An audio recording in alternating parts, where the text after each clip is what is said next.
Hey guys, it's Kate with the Book of Kate. Welcome back to my channel. I am so glad you guys are here.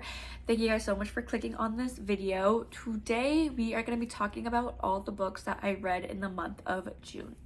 I just want to get something out of the way first. I'm so sorry if you hear the rain or the generator going. We're in the middle of a hurricane. I can't do anything about that. We're in the middle of a hurricane, but I don't have work, so I'm going to film. Anyway, June was a fan-fucking-tastic reading month for me. I read 8 books and 4 of those books were physical. Like, who am I?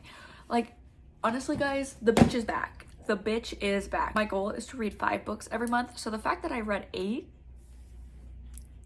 fuck yeah, hell yeah.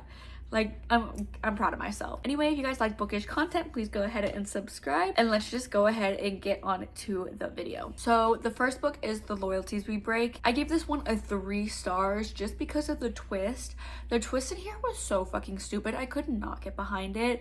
So this book follows, I believe their names are Sebastian and Erica. Yeah, Sebastian and Erica, and it is kind of their secret romance because Sebastian's best friend and roommate is actually Erica's ex who's still in love with her. So it's kind of messy, but like the conflict in here, the twist in here, both were so fucking stupid. I could not get behind it. But this is a football romance and it takes place in college. So if you like that, maybe you'll like this, but if you guys want to know the twist, just let me know and I can like message you or something. And then the second book is The Walls We Break. I gave this like a 3.5, 4 stars. This one was better, but I also felt the twist was kind of stupid. Not very good. I saw it coming from a mile away. But this book is a single mom romance and it follows like one of the guys from book 1, but like they're out of college now. He's a professional football player. And I really loved the relationship that he had with V's son. And I think that's why I gave it more, just because the relationship they had was with V's son was so pure and she was so protective of her son. And like, honestly, we don't always get that in romance, in like single parent romances. Like sometimes the kid is just like cast to the side. It seems like the kid was both of their #1 priorities, which I loved. Okay, next we have Redeemed by Lauren Asher. This is the last book in her Dirty Air series, and this is a 5-star series for me. I gave this book I think a 4.5, but the series overall is a 5-star series. This book follows Santiago, who we meet in book 1. He is Maya's sister, and no, he is Maya's brother, and we see all the other couples come through in this book as well. So I think it's technically an interconnected standalone, but I would not read it as a standalone. I would definitely read the other books first because I just think you'll get so much more out of the series. This book follows Santiago. Something happens to him at the beginning of the book that's like super tragic. He becomes a recluse. We see him try to build himself back up, and he builds himself back up with the help of Chloe, who is his fake girlfriend. Chloe goes to Italy to meet her father, or the person she thinks is her father. And who lives next door to the person Chloe thinks is her father? Santiago. Santiago lives next door, and he one day finds her climbing in his tree, and he's like, what the fuck are you doing? And she drops her phone, and the next day she breaks into Santiago's house to get her phone, and then Santiago and his family come home while she's still in the house, and the family's like, who is this? And Santiago's like, my girlfriend. I'm getting better, you guys. I have a whole ass girlfriend. And so it is just their fake dating story, and it is so good. This book series, so much better than the Dreamland Billionaire series. I really want a 2nd gen series of this book. Like, I need it. If you don't know, Lauren Asher has extended epilogues for this series on her website, so definitely go check those out. But so good. And then for the books that I read on my Kindle, I have Where We Belong by Ashley Munzo. This is the 2nd book in the Stonewriters MC series, and this book follows Laura and Killian, and Laura is Callie, I believe is her name, from the first book, her best friend. And Laura moves to whatever, Rose Ridge, I think, to be with her best friend, and she has no place to stay, so they end up letting her stay in like the president's apartment on the MC compound. And her and the president definitely do not get along one bit. It is just their story, and there's also a one bed trope, and the twist I enjoyed it. Like, for definitely a solid 4 stars. And then I continued on with the series, and I read Where We Promise, and I also gave this book 4 stars. This book has like such a niche trope that I'm obsessed with, and it's not his baby trope. Like, she's pregnant, but it's not his baby. Like, and it is a friends, like a childhood friends to lovers, and he marries her for her protection.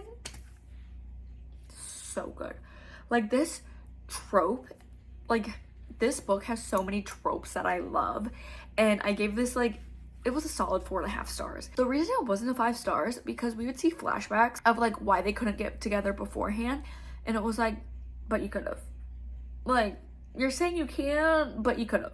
Easily you could have gotten together at that point. And so I was just getting so frustrated with the flashbacks and being like, oh, like, we weren't together because of this, but you could have been together.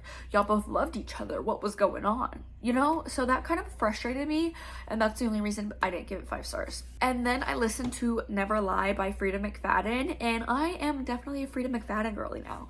I won't even lie. Haha, that was a knee slapper. I gave it a 3 stars. It definitely was not my favorite whatsoever. The Inmate is the only other book I've read from her, but that one was so much better. This book follows a couple who is snowed in to a missing psychiatrist's house.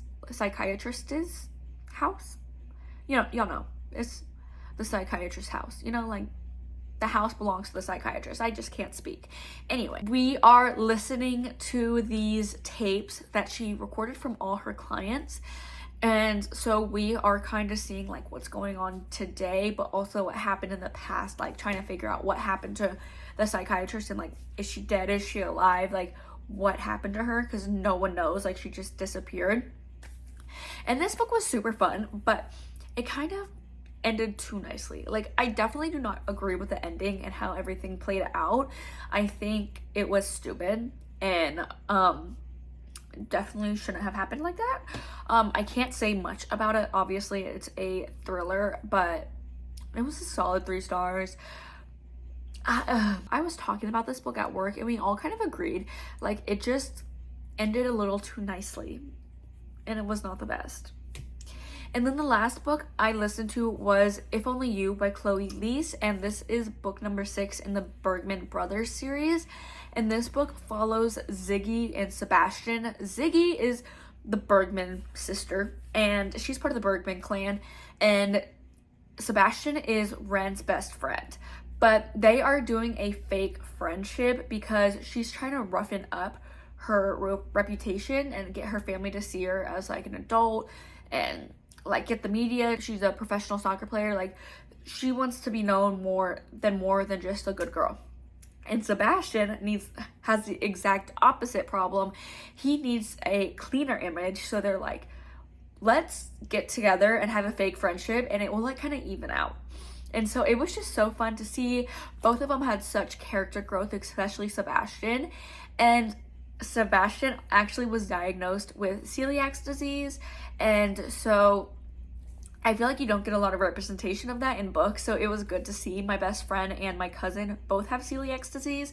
So like, I could definitely relate to like the place that Ziggy was in. She was like the friend of the person like with the issues, and I know it like just affects their lives so much. So I definitely like could relate to Ziggy being in that position. But this also has autism rep, and this book was overall so good. 4.5 stars. I don't know why it wasn't 5 stars. It just didn't give me that 5-star feeling, you know? But I love that I read this book during like Copa America and like Euro. There's like 2 big soccer tournaments going on right now. And so I was loving listening to this and watching soccer. It was such a vibe. But anyway, guys, thank you guys so much for watching this video. I really appreciate it. Let me know what books you guys read and the month of June and which was your favorite. And if you've read any of these, I would really love to talk to you guys about it in the comments. I will see you guys in my next video. And yeah, bye.